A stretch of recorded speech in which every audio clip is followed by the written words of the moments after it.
Okay, we are live. Hello, good evening.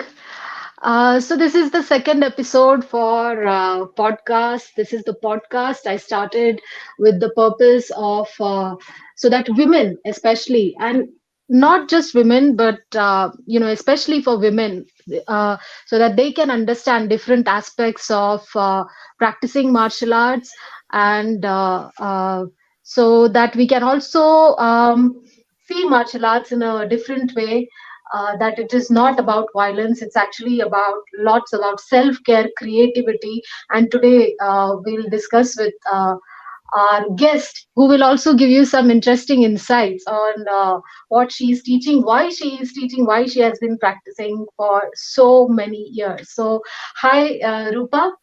uh, Welcome, and thanks for your time. So, before we go ahead, just a quick introduction. Rupa has been practicing Chinese martial arts, Taichi, Qigong since last 10 years. Am I right? 18 Or more years. than that? 18. 18 years. Okay, almost 2 decades. Huge, huge time. Okay. And she is also a past life regression therapist. She practices homeopathy and Ayurveda. She has a background of psychology and neuroscience. Sorry. So, yes, welcome, Rupa, and thanks for taking time to connect with me here on this Thank you so platform. much for having me here. It's a privilege. Thank you, Trusha.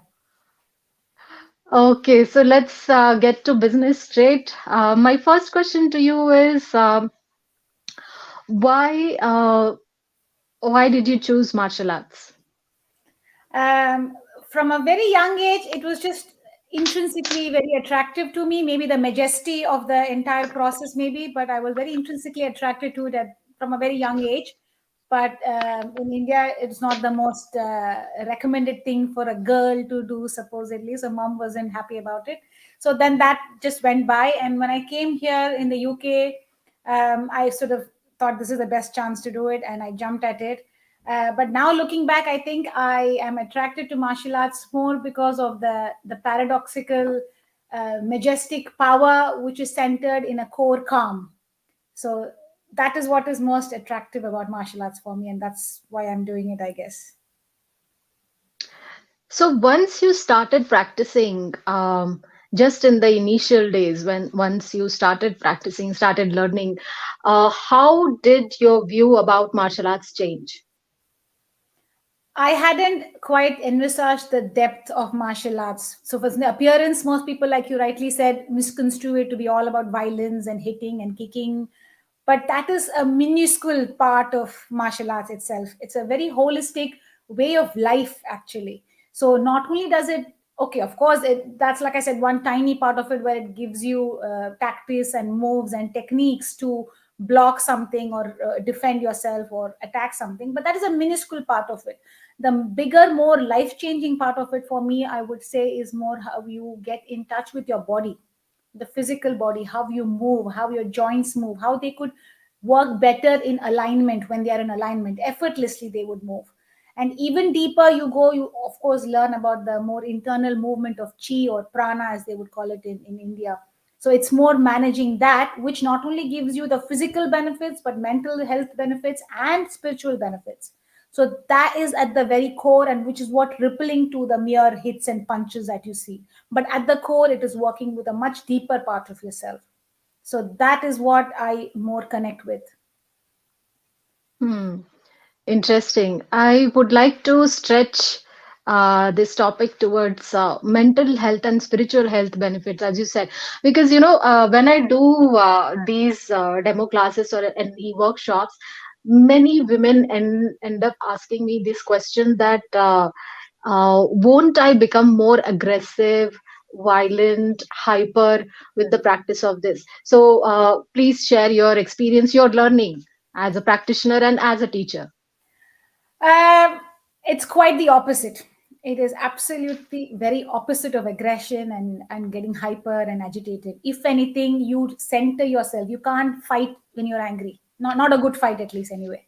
So even forget if it is just for fighting. Even I would say you wouldn't be a good fighter. So the very core of traditional martial arts. I'm not talking about boxing and more Western approaches. The more traditional approaches. So may it be um, uh, from Southeast Asia, anywhere, the traditional approaches will always be more holistic and they work at your core.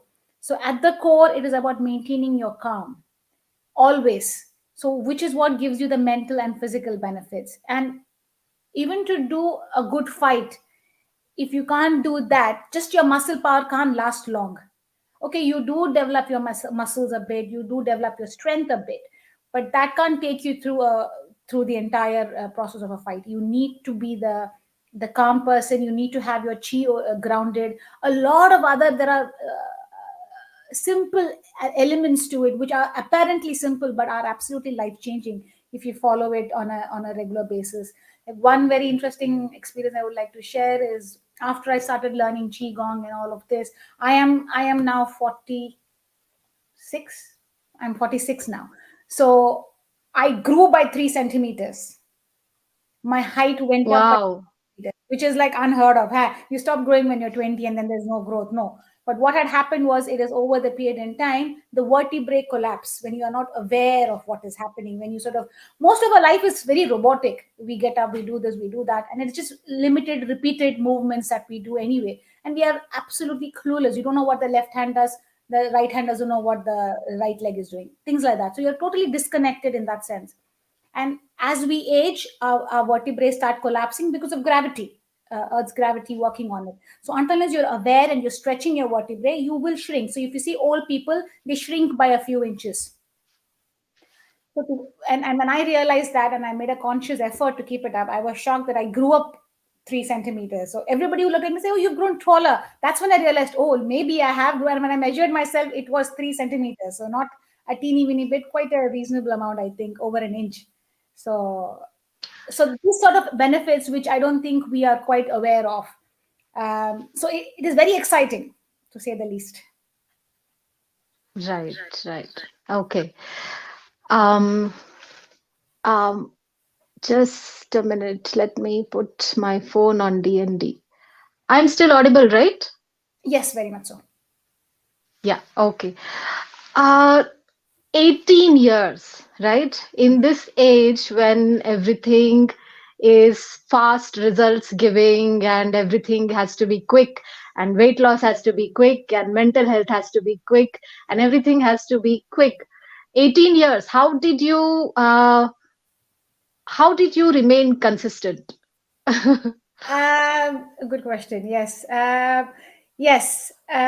Something fundamentally, I think for anything to sustain, it has to fascinate you. It has to excite you. Otherwise, you can't sustain it. It's just physically, mentally not possible. So there are so many exciting elements in this, and it's not just I have not been doing just one art. I've been doing multiple arts. So, like I said, with my martial arts, I've done quite a few of them. Started with Shingi, went on to Bagua, did Mekwa, Wing Chun for the longest of time, a bit of Shaolin boxing. So I have been through different forms. But again, all the forms at the core have the same principles anyway, but they just look a bit different. And then I also had the opportunity to do Tai Chi. Again, there are a couple of types of Tai Chi. I did the Yang style Tai Chi and the Yang side Tai Chi sword, which is again fascinating to look at. It's beautiful. And now I'm doing the Sun Tai Chi. So there is enough to keep you going at something new as well. But even if you pick just one, even though I started learning Tai Chi, Yang Tai Chi is where I started with in 2004. Um, and I'm still refining it. So after all these years, I still think it can improve. It can get better. The depth is I don't know. I don't know whether I'll ever reach the ocean floor sort of thing. So there is so much to do, and you can break it down and chunk it down, go deeper and deeper in just one art. In any just one art, you can do that. So different arts, of course, I have over a point in time just cut back, and I'm focusing on just Tai Chi and Qigong more so now. Not as much on martial arts. I rarely just practice it just to be in touch. But even on that, I can go deeper and the more fascinating you get deeper into it, the more benefits come across, and you go deeper into yourself, which is what I think is fascinating, and it's kept me going. Right. Okay. So it doesn't feel like 18 What years of work at all.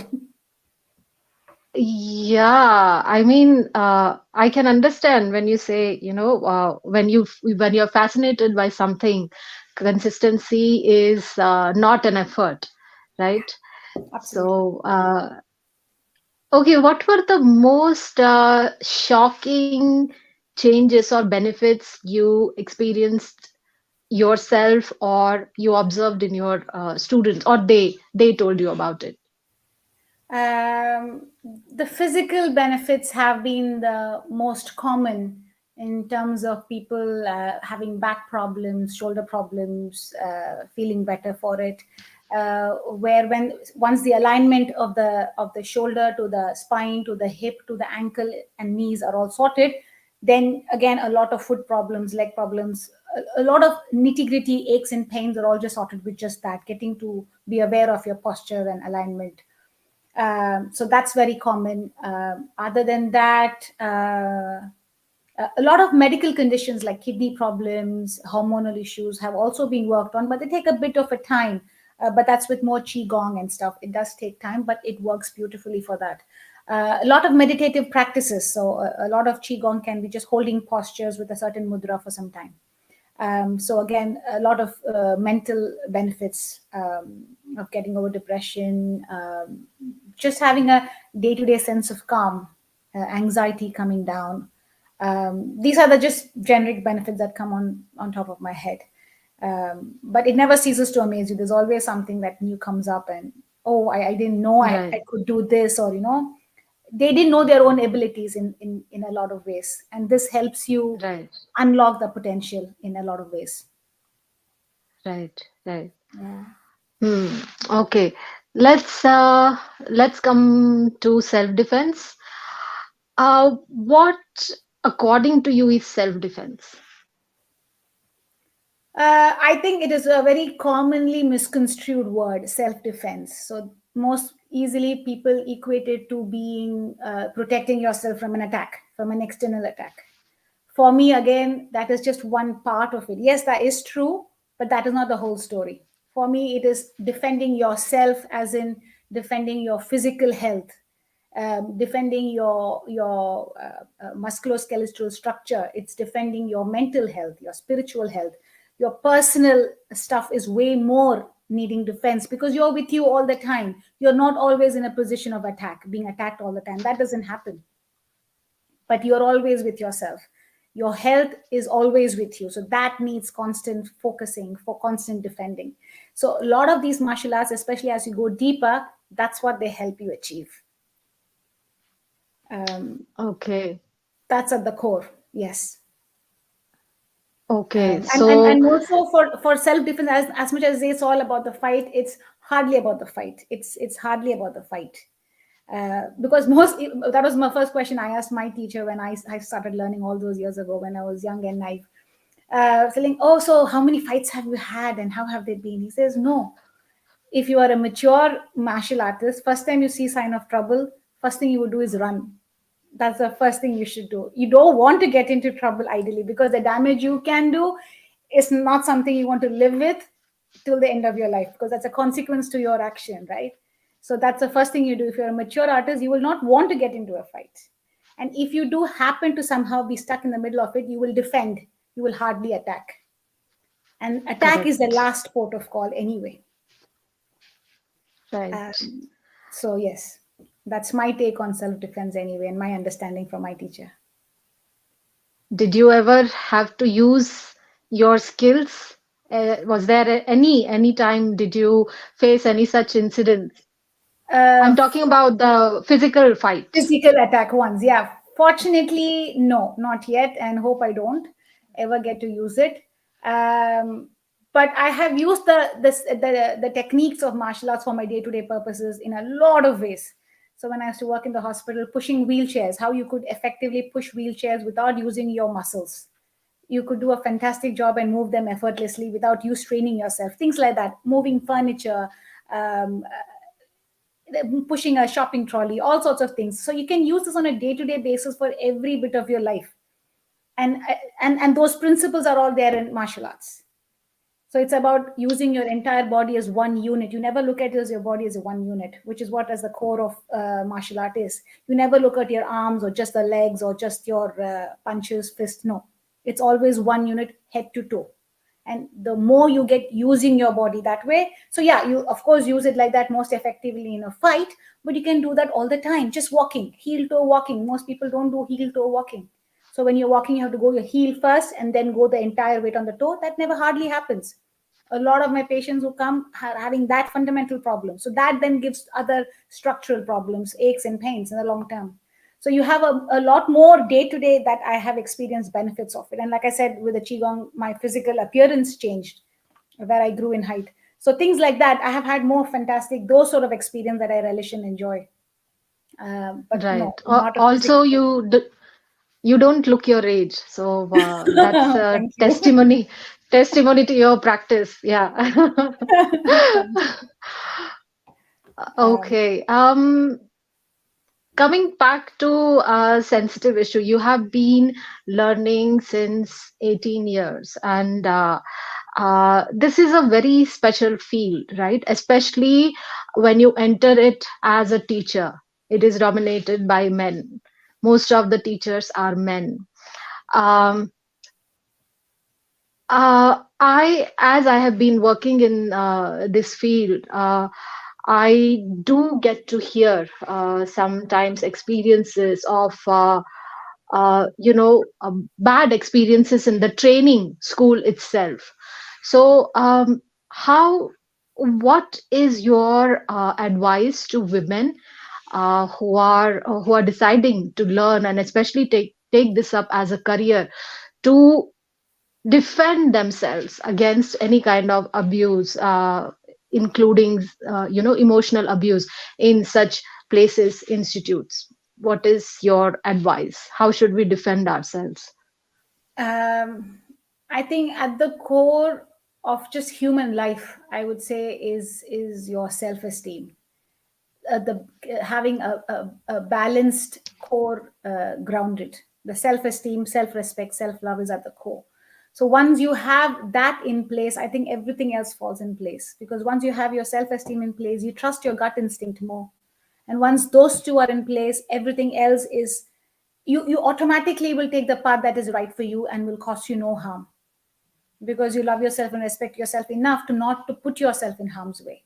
So most people, I think, somewhere have not worked on themselves, and a lot of us have our experiences which we have not necessarily processed through, ideas and belief systems that we have borrowed from the family, society, that we have maybe not wantingly taken on board. So we are not necessarily ourselves. So unless you are truly yourself, you cannot have the true self-esteem.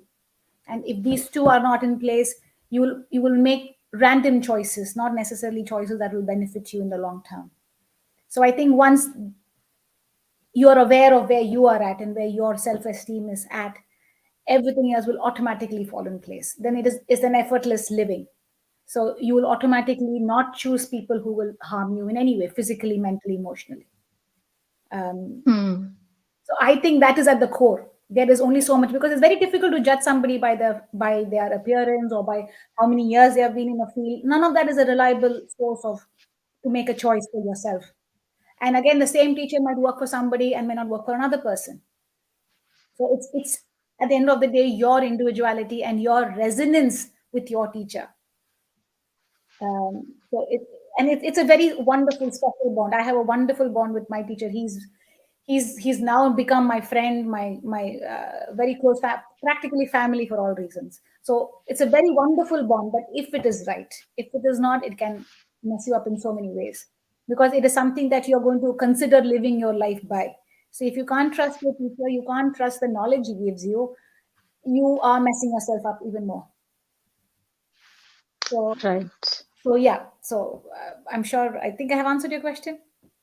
Yes, yes. So self-esteem will kind of make sure that you have healthy boundaries. You're aware of boundaries not just with others, but also with yourself. Because Totally. sometimes we cross boundaries with ourselves, we end up sabotaging ourselves, right? Exactly, exactly. Pushing Yeah, ourselves unnecessarily or putting ourselves in positions where we don't want to be. But if your self-esteem correct. is in place, you will be more connected with who you truly are. Not everybody has to be of the same certain temperament or certain liking ever. So you have to figure out where you are at, and that's perfect for you. And you have to live honestly to that. Otherwise, it's not your life you're leading. So that is Correct. my personal learning in the process anyway. Like I said, I started with a lot of the hardcore martial arts, and I've circled back to Tai Chi and Qigong, and I'm more focusing on that, and I'm teaching more of that these days. Um, Hmm. and somewhere I think also the idea of being a woman in a sort of male dominated thing again comes down to again the same self-esteem for me, I think, because once I worked on that, and once that changed my persona, the way I carry myself, the way I talk, everything changes with that. It's a ripple effect.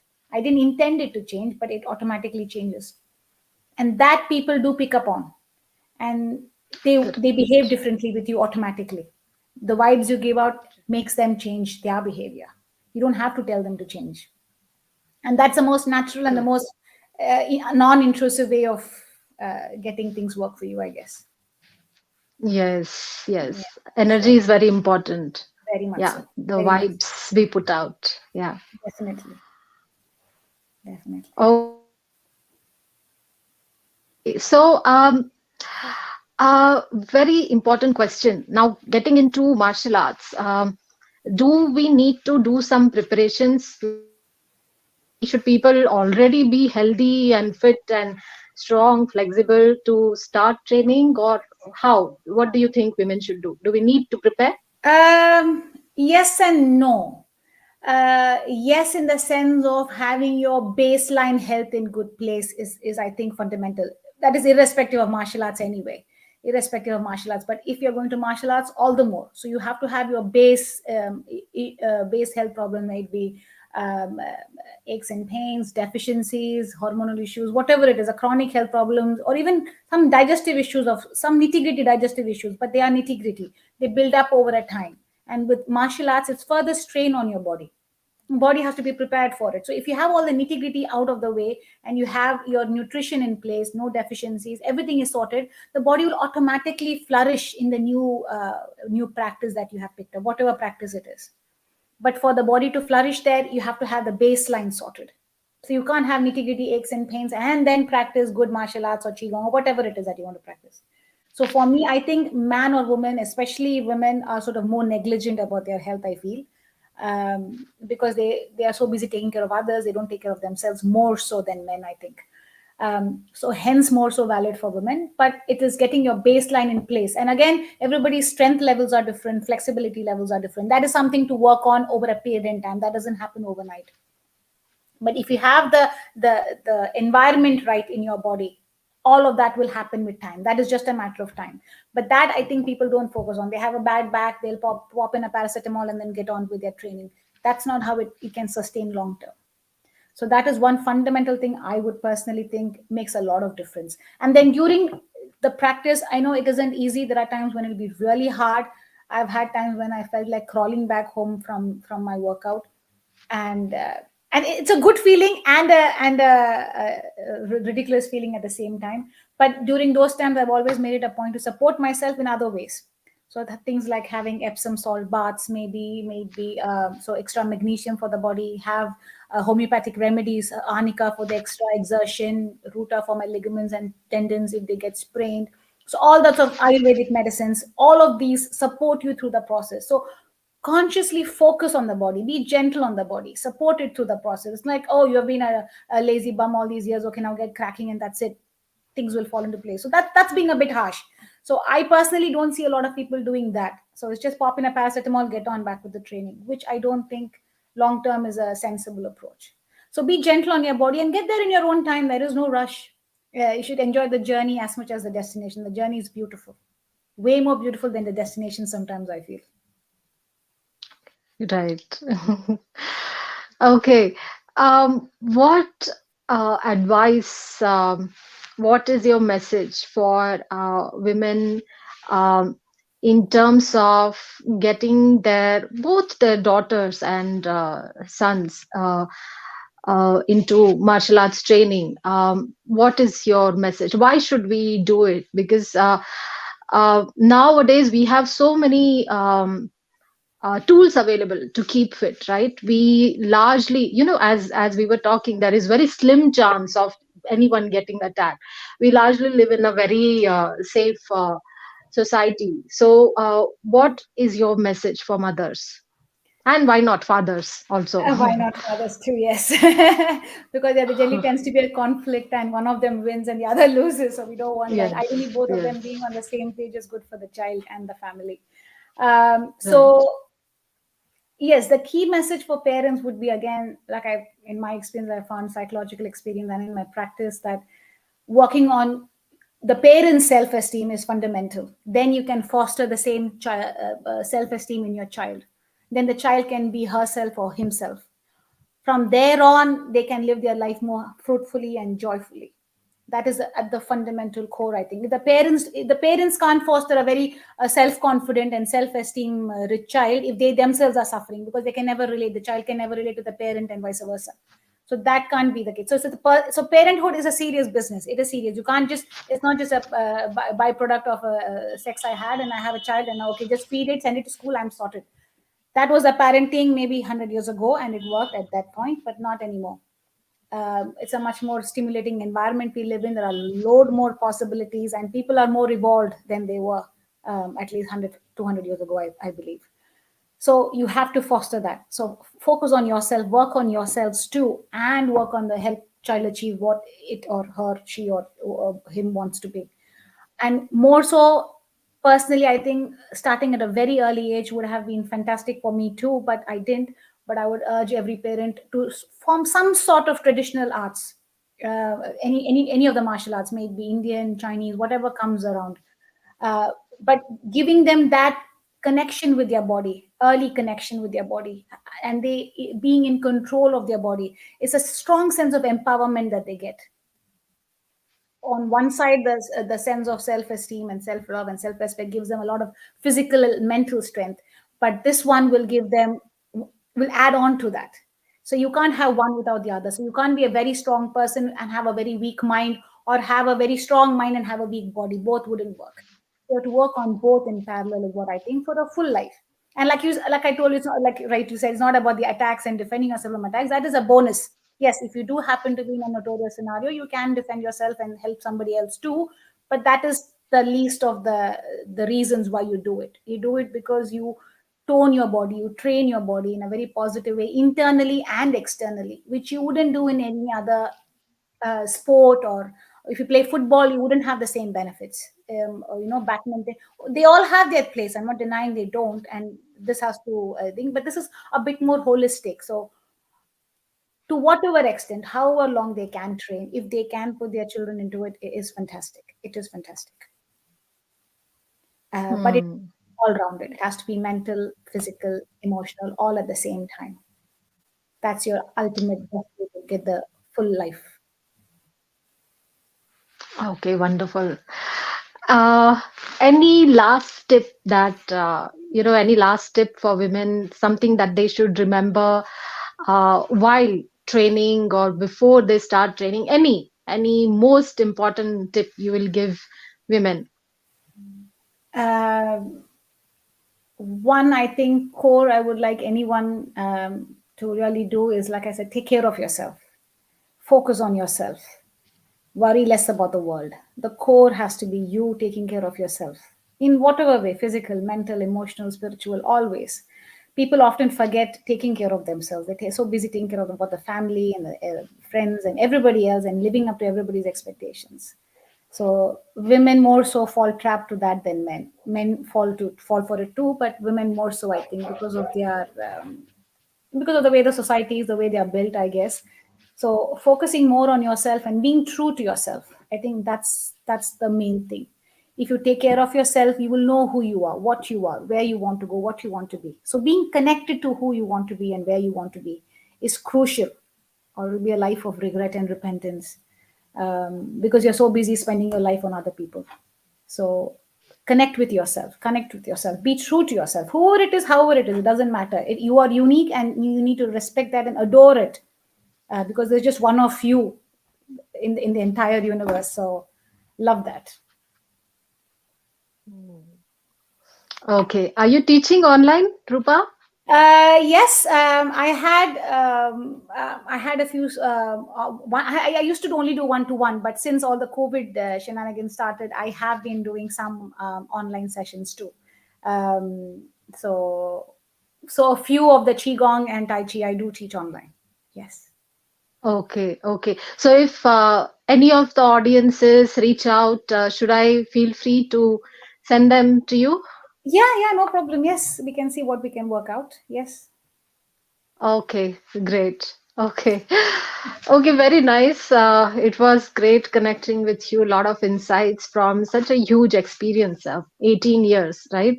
Mhm. Uh, I'm sure everyone who's watching got to learn something different about martial arts, especially for women. So thank you so much, Rupa, and everyone watching, feel free to comment if you have any questions that you would like to be answered by Rupa, or just in general about martial arts, self defense. Feel free to comment on the videos wherever you're watching it, and I'll soon be back with next episode. So Yes. Anita is saying thanks a lot. Okay, you're most welcome, Anita. Glad you joined us. Okay, okay, Rupa. So Thank you so much, thanks Trusha, again. for this amazing opportunity. I thoroughly enjoyed our chat. Thank you for the opportunity and for all the amazing work that you are doing. So keep it up. Thank you. Thank you. Okay, bye. Lovely. Bye.